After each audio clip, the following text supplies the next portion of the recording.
ஒரு காலத்தில் ஒரு சிறுவன் கிராமத்தில் ஆடுகளை பார்த்து சலித்துப் போனான். அவர் விஷயங்களை மேலும் உற்சாகப்படுத்த விரும்பினார். அதனால் ஆடுகளை ஓநாய் ஒன்று துரத்துவதைக் கண்டு சத்தம் போட்டார்.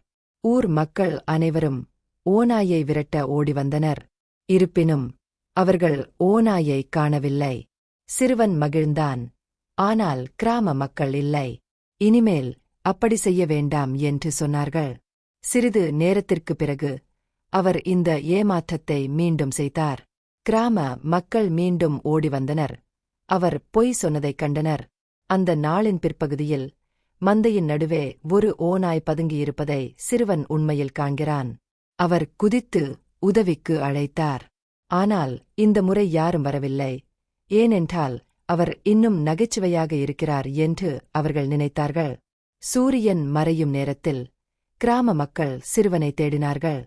அவர் தங்கள் ஆடுகளுடன் திரும்பவில்லை. அவர் அழுவதைக் கண்டார்கள். உண்மையில் ஒரு ஓநாய் இருப்பதாக அவர் அவர்களிடம் கூறினார். முழு மந்தையும் போய்விட்டது. ஒரு முதியவர் வந்து அவருக்கு ஆறுதல் கூறினார். அவர்கள் நேர்மையாக இருந்தாலும் யாரும் பொய்களை நம்ப மாட்டார்கள்.